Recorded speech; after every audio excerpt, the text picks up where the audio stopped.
Well, global leaders are trying to ease you into a time of global shortages and signaling that it's going to be bad, but you're going to like it. Oh, take it. Yeah.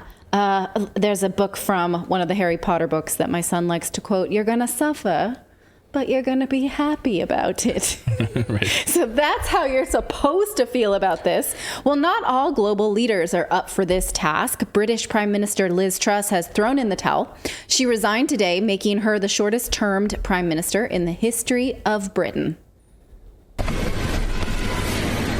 I came into office at a time of great economic and international instability. Families and businesses were worried about how to pay their bills. Putin's illegal war in Ukraine threatens the security of our whole continent, and our country has been held back for too long by low economic growth. I was elected by the Conservative Party with a mandate to change this. We delivered on energy bills and on cutting national insurance.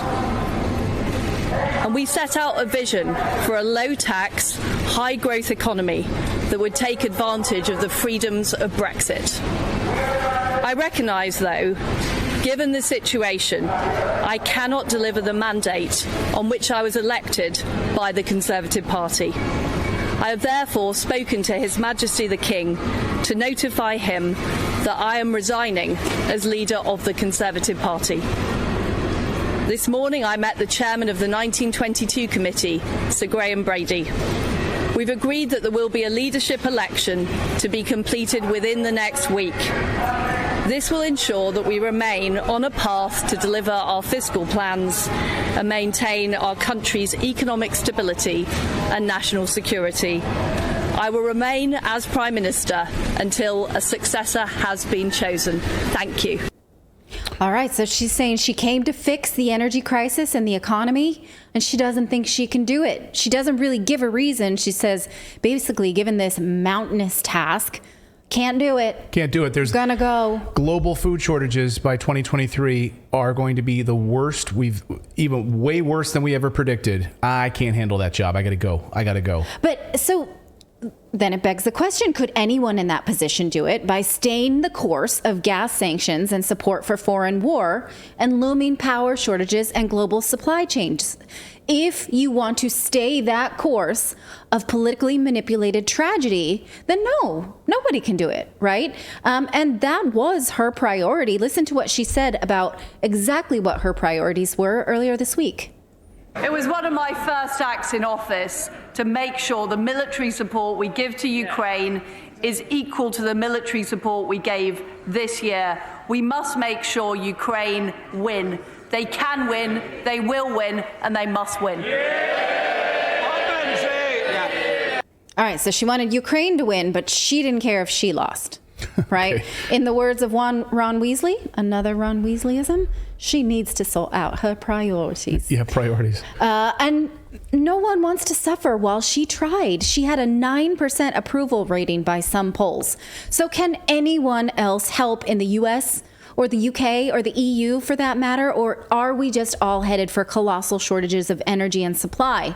Well, Bill Gates, our best friend Billy Boy, acknowledges that the supply shortage is going to be bad, but ultimately he thinks that will be a good thing. In an interview with CNBC this week, he said that the gas supply crisis is good in the long run because it will force us into greener technologies and energies. Oh. He didn't say that he did say, well, it's not right to take all fossil fuels right now because that's how people get to work. There's a lot more than just like people's commutes that depend on fossil fuels. But he's above it. He's up here. He doesn't know exactly how people use fossil fuels in their everyday life. But okay.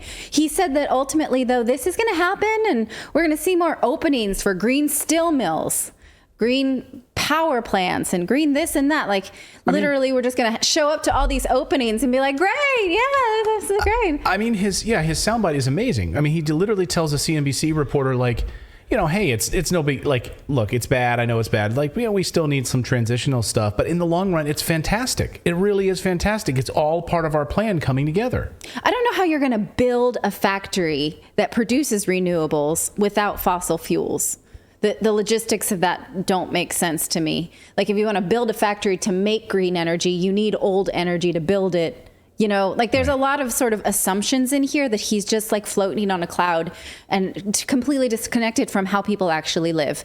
But he's not really worried about how you live or what you eat right now. He thinks that a little pain is good for you. It's like a condescending father who thinks you scraped up your knee because it's character building. So here are the things that we, the people, are going to collectively have to deal with this winter that we already have. 2/3 of European fertilizer production has already been shut down. That is currently how we grow food. With fertilizer, there is not enough compost to sort of make up for that. So what food is grown will screech to a halt. 2/3. Plummeting currencies throughout, specifically Britain and the EU, are making global trade harder. That means that food producers and food suppliers can buy less, therefore produce more.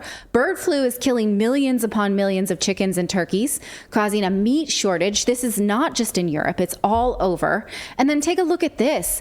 In Mississippi, there's a drought that has caused low water levels. This means that a lot of goods cannot be shipped using the river. And you probably don't think much about all the goods that are typically shipped by river, but according to the industry site FreightWaves, the barge industry is crucial for moving aluminum, petroleum, fertilizer, and coal, things that you might need to heat places this winter, particularly on the Mississippi River and its tributaries. About 60% of the grain and 54% of the soybeans for U.S. export are moved via the Noble barge. Barges touch more than 1/3 of our exported coal as well. Last week alone, 2,000 barges were stuck. Now, I don't want to blame this on, climate change or extreme drought. There are a lot of explanations for this. If you read the excellent book Unquenchable, you realize how states in that region fight over water use and they do not allocate them in any kind of fair way. And basically it's unregulated. People can just sort of tap into groundwater. Wells are not regulated. There's a lot of reasons why water is disproportionately distributed that causes drought. And we can talk about climate change another time. But this is something that will stop production and distribution of things that we need in order to live our daily lives. Now, you can see then why Jeff Bezos says that it's time to batten down the hatches. This is what the bazillionaire said on Twitter in response to this Goldman Sachs CEO saying there's a good chance of a recession. And he's like, yep, the probability of this economy tell you to batten down the hatches. Look, and that's a very deliberate tweet that you put out there in that situation, right? You Don't you think that the SEC would hurt Elon Musk for saying this, but Jeff Bezos can say he's it? not president of, he's not the head of Amazon anymore, right? He's like But he's got companies. He's like emeritus or whatever. Yeah, I guess. But I mean, it's a very general statement. It's a general statement about the economy, but absolutely it's going to move markets, and it absolutely did. You have one of the richest men in the world telling you that, yeah, we're about to head into an absolute disaster. Don't you think that's good for his news business to say that? I mean, I guess it's a small part of his profit, the Washington Post, but I don't know. Maybe. Or maybe, look, it's fantastic for these billionaires. We saw what happened during the last lockdown, right? People at the very top, these billionaires, he runs at, where he makes money still, obviously, from Amazon. People sit at home and watch Amazon Prime. They flip through their stations because they're not out working. They can't go to their jobs because they're under lockdowns. They have to order from Amazon. They have to order packages from Amazon to be delivered to their homes. They can't go anywhere. They pick up and read the newspaper. They read, the Washington Post, whatever else he's got his hands in, of course, and all of the investment that he has across a multitude of businesses that we don't even know about or hear about, but he still profits from. Sure. Yeah. So for him to say that obviously scares people because people feel like he knows how to make money. Right. And if he's nervous, think about the rest of us. Or you could develop an appetite for bugs. We've been covering this pro-bug movement that tells you that bugs are the way to go. Bugs are the way we can survive when we can't live on other things that we're used to, like real food. Now Aldi is considering a line of bug products through a company called Yum Bug. Take a look at this. Yum Bug is a company that sells things like bug mince, which is like ground beef, but made of bug. Bug stir fry, bug tacos. The mince, by the way, is 8 pounds for a serving of 4. That is not very economical. So I don't know why that seems like a good way to sort of switch out your meal, but at least it doesn't have any seed oils. Here's the ingredients. Take a look. This sounds like a joke. I mean, but literally, like, this is what Aldi is now going to sell as a supplement to your food stuff because the food supply has gotten so bad. The great book, The Secret. 73% bugs? Does it say 73%? Yeah. 73% house crickets, crustaceans, and then also wheat gluten, tomato sauce. If you're allergic to shellfish or dust mites, you may be allergic to insects. Oh, okay. That's a nice disclaimer. Why would they have something that's like dust mites? Vegan beef flavoring and smoke powder with your house crickets. I mean, 8 pounds for something that 73% you can catch in your backyard seems like a lot. Also, in the great book, The Secret Life of Groceries, the journalist who followed along different grocery stores, he did research on Trader Joe's. And when Trader Joe's was bought by Aldi, the trade secret of people inside the food industry was that Trader Joe's was colloquially called Recall Joe's because their products just were recalled so often because of quality control. So how would you like to eat this from Aldi, knowing that they have a high incidence in that company of recall? Like, how bad can that go?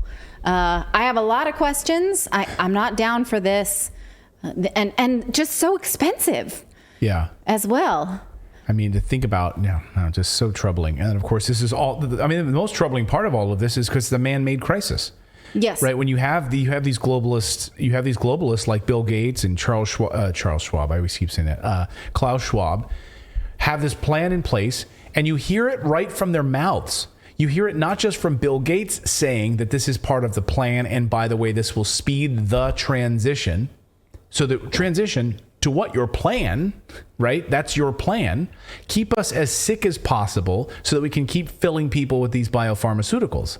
Like, that's the plan. Keep us as sick as possible, keep us at home, and let us transition off of these fossil fuels towards these renewables that we make a boatload of money off of. Oh, that probably they have patented. So, I came up with all the green technology, so you have to pay me to use it. So I'm the middleman, even though the earth renews it. Yeah. Great. Yeah, stay at I'm home. down with that. Stay at home and play your Bill Gates Xbox with your VR headset, so you can live in an alternative reality. It's like Ready Player One or something. It exactly is like that. So incredibly disturbing. I find it alarming that, like, I remember so long ago, this stuff was never said out loud. Like, they weren't this brazen, right? And it's like they've got this small minority now of people that are out there, regurgitating what they're saying, that they're like, oh, we can just say it now. We've got like a little army of people that are out there spreading it for us. We can just say it out loud. Like, they're saying all the parts that we've been saying, for many years that they're saying. Now they don't even care. They're just like, yep, we're doing it. Because there's this sort of illiberal following of people who want to believe that people like this who are pushed towards green energy are doing it for the right reasons and will not do anything nefarious. And so they refuse to ask questions.